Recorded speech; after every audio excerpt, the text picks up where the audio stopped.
दोस्तों नमस्कार। आपका स्वागत है द साइंस हब में। आप लोग देख रहे हैं साइंस की स्पेशल सीरीज।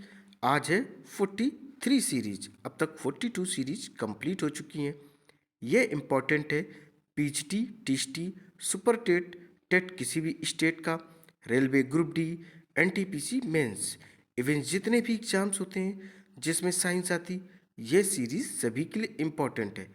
आइए दोस्तों स्टार्ट करते हैं 1076 नंबर क्वेश्चन से। दुग्ध जनक हार्मोन का स्राव कहाँ से होता है? तो ये रहा दोस्तों क्वेश्चन। तो इसका जो करेक्ट आंसर हो जाएगा स्तन ग्रंथि। जो दुग्ध जनक हार्मोन का स्राव कहाँ से होता है? स्तन ग्रंथि से होता है। यह मैमल्स जान एनिमल्स में पाया जाता। ऐसे जंतु जो स्तनधारी होते हैं अपने बच्चों को दूध पिलाते हैं, वही दूध उत्पादित भी करते हैं। तो उनमें क्या होती, उनमें स्तन ग्रंथियां जो हैं पूर्ण विकसित होती हैं। उन्हीं से वे अपने बच्चों का पालन पोषण करते अर्थात दुग्ध उत्पादन करते हैं, ताकि वह बच्चे दूध पीकर अपना जीवन सुरक्षित रख सकें दोस्तों। तो वो किस कैटेगरी के जानवर होते? वह स्तनधारी की कैटेगरी में आते। चमगादड़ भी एक स्तनधारी है। और जो ब्लू व्हेल फिश होती है, ब्लू व्हेल, वह सबसे बड़ी फिश होती है, साथ में वह स्तनधारी में भी आती है दोस्तों। तो इसका करेक्ट आंसर हो जाएगा सी नंबर, स्तन ग्रंथि। स्तन ग्रंथि ही है जो दुग्ध जनक हार्मोन का स्राव करती है। अब देखें क्वेश्चन नंबर 1077। देखिए 1077 क्या दिया गया है। कुनैन मलेरिया के उपचार में प्रयुक्त की जाती है। कथन फर्स्ट मैंने पढ़ा है। अब कथन सेकंड देखिए, ये सिनकोना की जड़ से प्राप्त की जाती। अब ABCD में आपको बताना कौन सा सही है। तो दोस्तों इसमें कथन एक सही, परंतु कथन जो दो है वह गलत है। तो इसका करेक्ट आंसर हो जाएगा सी नंबर। देखिए कुनैन मलेरिया में काम आता है जो सिनकोना की छाल से प्राप्त होता है। मलेरिया प्रोटोजोआ से उत्पन्न रोग है जो मच्छर के काटने से होता है। क्या? मच्छर या मच्छर के काटने से यह उत्पन्न होता है। और मच्छर से बचने या मच्छर से बचने का उपाय क्या होता? अपने घर के आसपास पानी एकत्रित ना होने दें। बाई चांस एकत्रित हो जाए तो उसे निकालने का साधन ढूंढें। अगर नहीं निकाल पा रहे तो उसमें आप मिट्टी तेल के का छिड़काव कर सकते हैं। अब बात आती है मिट्टी के तेल के छिड़काव से क्या होगा। जो पानी की सतह पर वह सरवाइव करते हैं, वह पानी की सतह पूर्तियाँ नष्ट हो जाएगी और उसी में उसके जो लार्वा होते मच्छर के डूबकर मर जाएंगे। अब क्वेश्चन नंबर अपने पास है 1078। देखिए इसमें क्या है। स्पीसीज जिसको जाति कहते हैं, ऐसे व्यष्टियों का समूह है जो जननात्मक रूप से जीवन क्षम रह सकता है। स्पीसीज क्या होता है? एक प्रकार की जाति होती है, एक प्रकार का दोस्तों समूह होता है, जिसमें क्या है, एक ही जाति समूह के जो जीव जंतु होते उनकी पहचान की जाती है। किससे की जाती? स्पीसीज या जाति से की जाती। बट इस जाति का इस कास्टिज्म या जातिवाद से कोई संबंध नहीं है। इसका संबंध है, जैसे मनुष्य को ले ले तो मनुष्य का नाम जो होता होमो सैपियंस होता है। तो इसमें इसकी जो स्पीसीज जाति होती वह प्रदर्शित करती है किससे बिलोंग करता, अर्थात यह ह्यूमन से संबंधित है। तो इसका करेक्ट आंसर हो जाएगा ए नंबर, जननात्मक रूप से जीवन क्षम रह सकता है। अब देखिए इसका डिस्क्रिप्शन। स्पीसीज जीवों का वह समूह जो आपस में जनन करने में सक्षम होते हैं। मनुष्य क्या होता है? Human being. ये आपस में जनन करने के लिए या रिप्रोडक्शन करने के लिए क्या होते हैं? सक्षम होते हैं। ऐसा जंतुओं में भी पाया जाता है। अब देखेंगे क्वेश्चन नंबर 1079। 1079 लिनियस को वर्गीकरण विज्ञान का जनक माना जाता है। इनको क्या कहा जाता है? वर्गीकरण का जनक कहा जाता है, फादर ऑफ टैक्सोनॉमी। क्या कहेंगे? Father of classification. Father of इनको क्लासिफिकेशन कहते हैं। इसका करेक्ट आंसर हो जाएगा ए नंबर, द्विपद नाम पद्धति प्रस्तावित की थी। जो कैरोलस लीनियस हैं, इन्होंने वर्गीकरण दिया था। वर्गीकरण का मतलब क्या होता है, इस बात को आप लोग समझ लें। जैसे आप इंसान से ले लें, 5 व्यक्ति खड़े, अगर हर व्यक्ति का नाम नहीं होगा तो आप उसे कैसे आइडेंटिफाई करेंगे या कैसे पहचानेंगे? ऐसे तो आप उसको बुलाएंगे नहीं, कुछ ना कुछ नाम देंगे कि लंबे भाई साहब, छोटे वाले भाई साहब, या राहुल, या जो भी XYZ नाम हो, कुछ ना कुछ उनका नाम है। तो ये द्विनाम पद्धति वर्गीकरण का इन्होंने करैक्टर के आधार पर, विशेषता के आधार पर और गुणों के आधार पर इन्होंने विभिन्न प्रकार के जानवरों में अंतर किया हुआ है। तो वर्गीकरण किस लिए जरूरी है? उनकी पहचान के लिए वर्गीकरण बहुत जरूरी है। इसका करेक्ट आंसर ए नंबर बताया, द्विपद नाम पद्धति। अब देखेंगे डिस्क्रिप्शन। सन 1753 में कैरोलस लिनियस ने जीवों के नामांकन की द्विनाम पद्धति को प्रचलित किया। इन पद्धति के अनुसार प्रत्येक जीवधारी का नाम लैटिन भाषा के दो शब्द मिलकर बनता है। पहला शब्द वंश के नाम, जिनको जेनरिक नेम भी इंग्लिश में कहते हैं, तथा दूसरा नाम क्या है? जाति शब्द के नाम पर स्पीसीज नेम कहलाता है। अब देखेंगे क्वेश्चन नंबर हम लोग 1080। द्विबीज तने में दारू, जिसको जाइलम, और पोजवा, जिसको फ्लोएम के बीच में उपस्थित परत है। तो जाइलम और फ्लोएम के बीच में कौन सी परत स्थित होती है, वो आपको हम बताने वाले हैं। तो वह होती एधा, इसको इंग्लिश में कैम्बियम कहते हैं। क्या कहते हैं? हिंदी में एधा और इंग्लिश में इसको कैम्बियम कहते हैं। अब आप जाइलम समझ लें, फिर उसके बाद फ्लोएम बताते हैं। जाइलम का कार्य होता है जड़ों के माध्यम से। यह जो पेड़ पौधे की जड़ होती है, वह भूमि के अंदर से जल और खनिज लवणों का अवशोषण करके पेड़ की शाखाओं तक या पेड़ में पहुंचाने का कार्य कौन करता है? जाइलम करता है। कौन करता है दोस्तों? तो वह जाइलम करता है। और फ्लोएम का क्या कार्य होता है? जब पेड़ पौधे प्रकाश संश्लेषण की क्रिया के माध्यम से भोजन बना लेते हैं, तो ये फ्लोएम के सहायता से पेड़ की विभिन्न शाखाओं तक भोजन पहुंचाने का कार्य फ्लोएम करता है। फ्लोएम मतलब भोजन पहुंचा रहा है, जाइलम मतलब खनिज लवण और जल का अवशोषण करके पेड़ की वृद्धि में सहायता या उसकी क्रियाओं में हेल्प कर रहा है। तो इसका करेक्ट आंसर क्या है? एधा कैम्बियम। देखिए डिस्क्रिप्शन, संवहन फूल में कैम्बियम पाया जाता है। इनके पुष्प 4 या 5 के गुणांक में होते हैं। अब हम लोग देखेंगे क्या, क्वेश्चन नंबर 1080। देखिए, सामूहिक खेती यहाँ के घास स्थलों में की जाती है। तो कहाँ की जाती है? इसका करेक्ट आंसर हो जाएगा पंपास। क्या हो जाएगा? करेक्ट आंसर हो जाएगा पंपास। अब आपको दोस्तों ये बतानी है कि पंपास, वेल्ड, स्टेपीज और प्रेरी ये कहाँ की घास के मैदान हैं। दोस्तों, तो हम लोग पढ़ रहे थे पंपास के बारे में। तो सामूहिक खेती यहाँ के घास स्थलों में की जाती है। तो इसका करेक्ट आंसर ए नंबर है, पंपास। तो पंपास को आप लोग समझें, ये कहाँ घास के मैदान पाए जाते हैं। इनको पंपास या पंपा भी कहते हैं। क्यूसिया में इसका अर्थ जानते हैं दोस्तों क्या होता है? मैदान इसका अर्थ होता है। दक्षिण अमेरिका की उपजाऊ निचली भूमि और इसका विस्तार अर्जेंटीना के प्रांतों ब्यूनस आयर्स, ला पंपा, सांता फे और कोर्डोबा, उरुग्वे के अधिकांश और ब्राज़ील के दक्षिणी भाग रियो ग्रांडे दो सुल्क तक है। ये एक घास का दोस्तों मैदान है। स्टेपीज, प्रेरी, वेल्ड भी हैं। ये आपको पता करना कि स्टेपीज कहाँ का, प्रेरी कहाँ का, अमेरिका का कहाँ का, वेल्ड ऑस्ट्रेलिया का है, किसका है। बस दोस्तों, पंपास के बारे में मैंने आपको बता दिया है।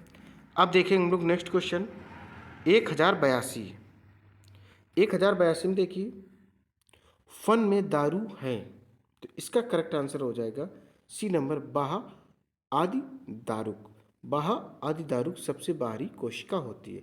बात करते हैं कोशिका, तो कोशिका की खोज 1665 में रॉबर्ट हुक ने की थी। किसने की थी? रॉबर्ट हुक ने कोशिका की खोज की थी। इसको इंग्लिश में सेल कहते हैं।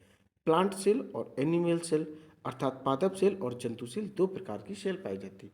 जंतु सेल जंतुओं में पाई जाती है और पादप सेल स्पेशली पेड़ पौधों में पाई जाती है। अब देखेंगे क्वेश्चन नंबर हम लोग 1083। देखिए, प्रकृति में पोषण रीतियां इनमें पाई जाती हैं। किसमें पाई जाती हैं? तो दोस्तों, किसमें पाई जाती है? यह पाई जाती पारतंत्र में। इसका एग्जैक्ट आंसर क्या हो जाएगा? प्रकृति में पोषण रीतियां किसमें पाई जाती? पारतंत्र में ही पाई जाती हैं। अब इस क्वेश्चन के आंसर का डिस्क्रिप्शन देखेंगे। देखिए दोस्तों, ए नंबर है, पारतंत्र किसी भी स्थान विशेष में रहने वाले जीवों का वय समूह है जो कि एक दूसरे परस्पर जुड़े होते हैं, अर्थात एक दूसरे से। जैसे घास कौन खाएगा? हिरन, बकरी, गाय। इनको कौन खाएगा? शेर इत्यादि। और मनुष्य किस कैटेगरी में आता है? मनुष्य, कुत्ता, बिल्ली, ये सब के सब सर्वाहारी की कैटेगरी में आते हैं। अब आप मांसाहारी, शाकाहारी, सर्वाहारी तीन चीज़ें समझ लें। मांसाहारी क्या होते हैं? जो सिर्फ और सिर्फ मांस खाते हैं। शाकाहारी सिर्फ और पेड़ पौधे, हरी सब्जियां ही खाते हैं।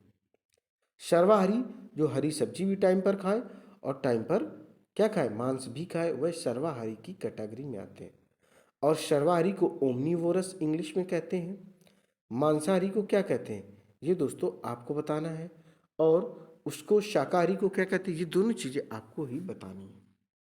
अब देखें क्वेश्चन नंबर 1084। देखिए, मानव शरीर में कितने गुणसूत्र युग्म होते हैं? युग्म का मतलब है जोड़े। जब जोड़े की बात की जाए गुणसूत्र तो 23 होते हैं। अगर संख्या की बात की जाए तो 46 होते हैं। कितने होते हैं? 46 होते हैं। आइए इसका डिस्क्रिप्शन भी देखते हैं। देखिए, 22 प्लस वाई गुणसूत्र, पुरुष महिलाएं। देखिए 22 का मतलब है कि 22 गुणसूत्र क्या होते? सेम होते। अब यहीं पर वाई हो जाएगा तो पुरुष बन जाएगा, एक्स हो जाएगी तो वह महिला बन जाएगी। देखिए जो एक्स वाई है वह पुरुष को प्रदर्शित करता है, डबल एक्स महिला को प्रदर्शित करता है। अब देखिए एक महिला पुरुष के बीच में संबंध हुए, रिलेशन हुए, जिसको कि रिप्रोडक्शन भी कहते हैं। तो आप जैसा कि 22 प्लस वाई और 22 प्लस एक्स का देख पा रहे होंगे, तो दोनों मिलाकर 46 संख्या बने, जोड़े में 23 बनेंगे। इसी को लिंग निर्धारण के लिए पुरुष जिम्मेदार होते हैं। अर्थात किसी स्त्री को लड़की या लड़का जो भी जन्म लेता, इसकी जिम्मेदारी सीधा पुरुष की ही होती है, क्योंकि वही डिसाइड करता है, वही उसी के सीमेन से डिसाइड होता है कि बेटी होगा या बेटी। सेक्स लिंग निर्धारण को इंग्लिश में क्या कहते हैं? सेक्स डिटर्मिनेशन इसको कहते हैं। अब देखेंगे क्वेश्चन नंबर 1085। देखिए, निम्नलिखित में से कौन सा युग्म जोड़ा सही नहीं बनाया गया है? तो देखिए दोस्तों, बी नंबर सही है, फार्मिक अम्ल सिरका। फार्मिक अम्ल पाया जाता है चींटियों में, ना कि इसमें। ठीक है, सिरका में एस्टिक अम्ल पाया जाता है। तो आप ए नंबर से समझे, ब्यूटेरिक अम्ल विकृत गंधी मक्खन में पाया जाता है। फार्मिक अम्ल सिरका में नहीं दोस्तों, फार्मिक अम्ल पाया जाता है चींटी के डंक में या चींटियों में पाया जाता है। सिरका में एस्टिक अम्ल पाया जाता है, लैक्टिक अम्ल दूध में पाया जाता है। और लैक्टोबैसिलस के कारण दूध से दही में परिवर्तित हो जाता है। किसकी वजह से? लैक्टोबैसिलस की वजह से। साइट्रिक अम्ल नींबू में पाया जाता है। साइट्रिक अम्ल नींबू, संतरा, चकोतरा इत्यादि में पाया जाता है। और नींबू, चकोतरा, संतरा की जो पीएच वैल्यू होती है 2 और 3 के बीच में लगभग होती है। अब देखें क्वेश्चन नंबर 1086। देखिए, एंजाइम क्या है? तो एंजाइम क्या होते हैं? ये एक जैविक उत्प्रेरक होते हैं। इसमें डाइस्टेज, लाइपेन, ग्लूकेज, प्रोटीज, ऑक्सीडेंट्स आदि मुख्य है। अब आप उत्प्रेरक या जैविक उत्प्रेरक समझ लो, ऐसे एंजाइम जो क्रिया को तेज करें और धीमा करें लेकिन क्रिया में भाग न लें, उनको उत्प्रेरक इंग्लिश में कैटालिसिस या कैटालिस्ट कहते हैं। और ये जैविक उत्प्रेरक की यहाँ पर बात हो रही, तो एंजाइम क्या होती है? ये एक जैविक उत्प्रेरक होते हैं। क्वेश्चन नंबर है 1087। देखिए, प्रोबायोटिक दही, जिसको योगर्ट कहते हैं, में स्वास्थ्य के लिए लाभकारी क्या वस्तुएं समाविष्ट होती, अर्थात कौन कौन सी होती हैं? तो इसमें होते जीवाणु। जीवाणु को इंग्लिश में बैक्टीरिया कहते हैं। दही में जीवाणु जो लाभदायक होता है, इसी जीवाणु में आहार नाल में विटामिन B12 बनता है, जिसको साइनोकोबालमिन कहते हैं। B12 को क्या कहते हैं? साइनोकोबालमिन कहते हैं। और बी को थायमिन कहते हैं। और दही क्या होता है? बॉडी को ठंडक भी प्रदान करता और एक अच्छे लेवल का फैट्स भी देता है, जो हेल्थ के लिए बहुत अच्छा होता है। अब क्वेश्चन नंबर है 1088। कौन से पादप मरुस्थल की जलदाब स्थितियों में विकसित होते हैं? उनको कहते हैं जीरोफाइट्स। क्या कहते हैं? ऐसे पेड़ पौधे, ऐसे वृक्ष जो रेतीले एरिया में या मरुस्थल वाले एरिया में, स्पेशली थार या सारा ऐसी जगहों में या राजस्थान के एरिया में होते हैं, उनको जीरोफाइट कहा जाता है। क्या कहते हैं?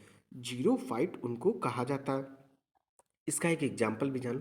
कैक्टस, जिसको कि हिंदी में नागफनी भी कहते हैं। आइए नेक्स्ट क्वेश्चन देते। 1089 कौन सा है? 1089 है।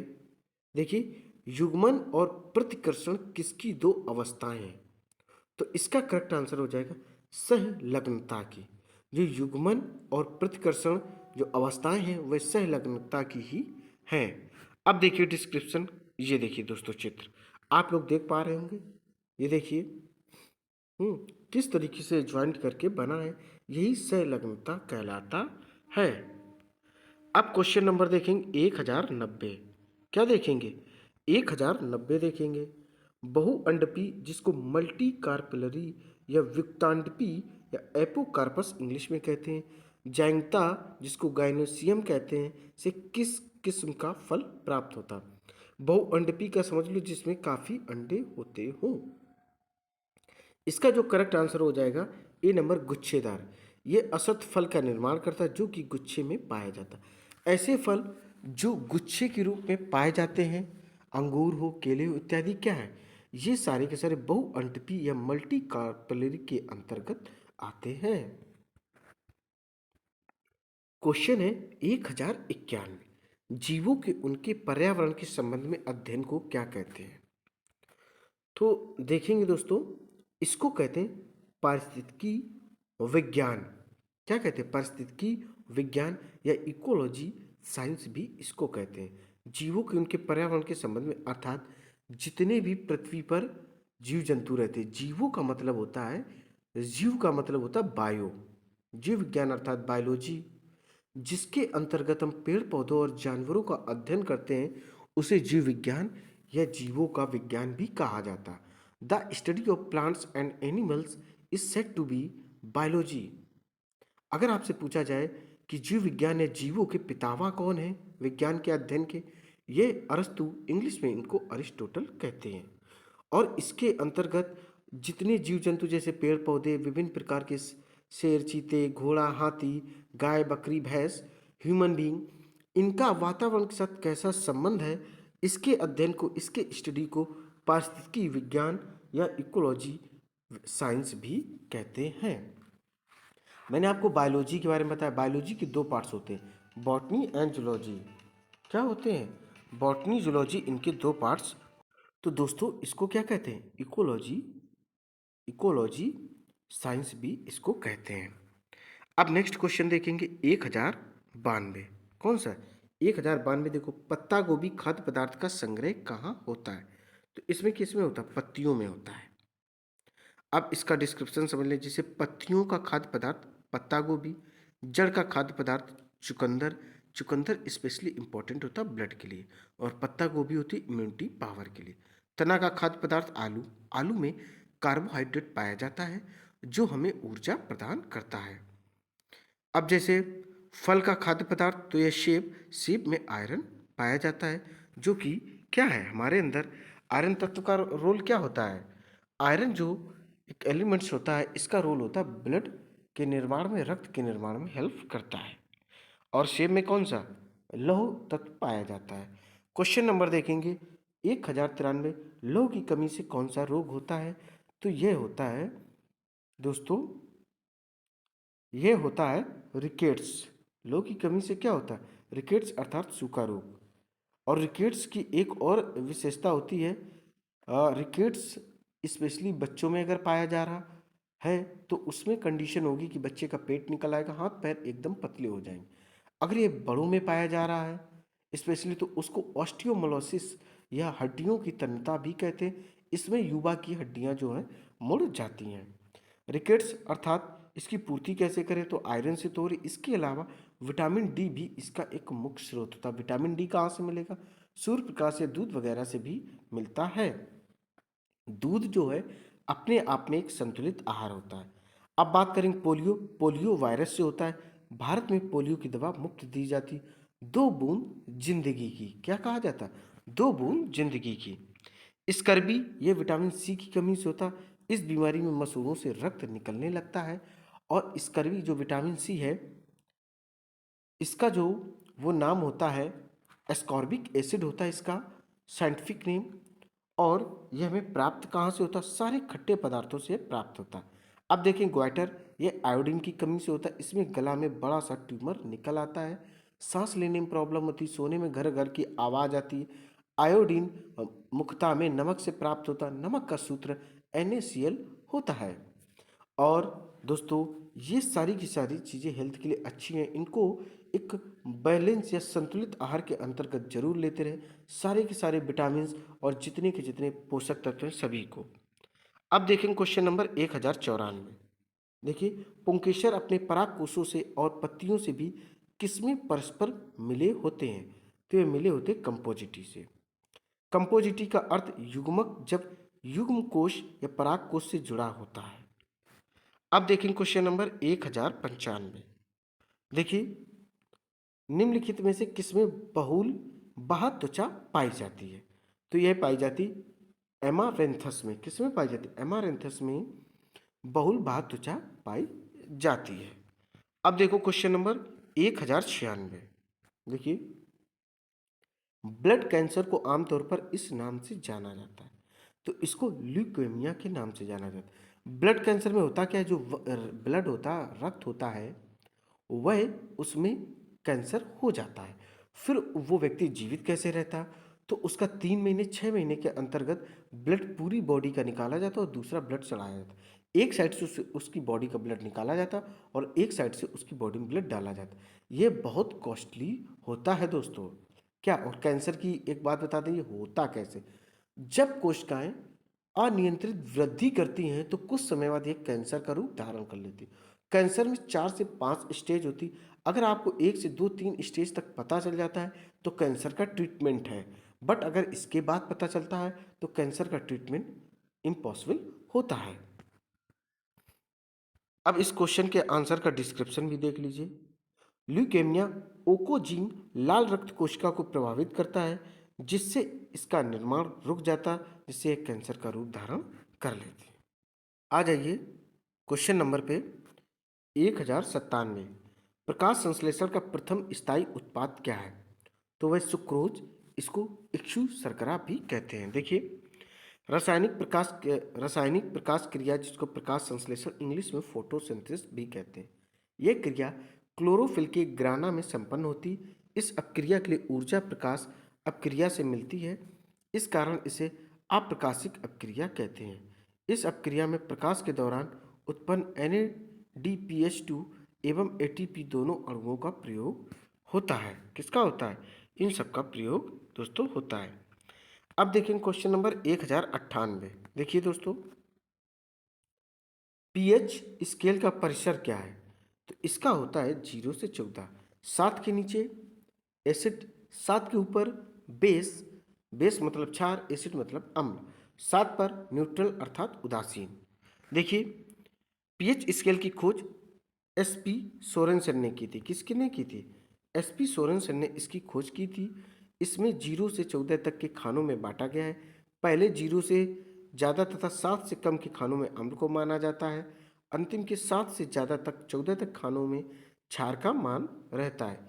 पीएच स्केल में 7 का मान पानी का होता है, जो कि उदासीन होता है। पानी दोस्तों वो भी शुद्ध वाटर, प्योर वाटर होना चाहिए, या यूं कहें डिस्टिल वाटर ही होना चाहिए। तालाब, नहर, इस सब के पीएच वैल्यू 7 नहीं निकलेगी। एकदम प्योर वाटर की पीएच वैल्यू ही 7 निकलेगी। अब देखेंगे क्वेश्चन नंबर 1099। जब कोई एकल जीन एक से अधिक लक्षण की अभिव्यक्ति नियंत्रित करता है तो इसको किस प्रकार का कहा जाता है? तो इसका करेक्ट आंसर हो जाएगा बहुप्रभावी। बहुप्रभावी, जैसे ब्लड एक उदाहरण है। जीन एक हो लेकिन प्रभाव अलग अलग होते हैं। अब देखेंगे क्वेश्चन नंबर 1100। 1100 नंबर है ये आपका क्वेश्चन। देखते हैं इसको किया गया है। देखिए, अंतदर्शी, जिसको इंडोस्कोपिक कहते हैं, इंडोस्कोपिक एक ऐसा यंत्र है जो अमाशय के अल्सरों का पता लगाने के लिए प्रयुक्त किया जाता है। इसमें एक लंबी संकीर्ण नलिका होती है, जिसके एक सिरे पर छोटा चमकीला बल्ब होता है, जो अमाशय में मुंह द्वारा निविष्ट की जाती। इसमें क्या अंतर्विष्ट है? तो इसका करेक्ट आंसर हो जाएगा प्रकाशिका फाइबर रेशा। क्या हो जाएगा? प्रकाशिका फाइबर रेशा इसका करेक्ट आंसर हो जाएगा। आइए इसका डिस्क्रिप्शन भी देख लें। ऑप्टिकल फाइबर ये एक यंत्र है, इसका उपयोग शरीर के अंदर के भाग के प्रतिबिंब तैयार करने में किया जाता है। दोस्तों ये सीरीज यहीं पर कंप्लीट होती है। उम्मीद है ये सीरीज आपको पसंद आई होगी। इसी तरीके की एनसीईआरटी बेस्ड सीरीज आपको कंटिन्यू मिलेगी।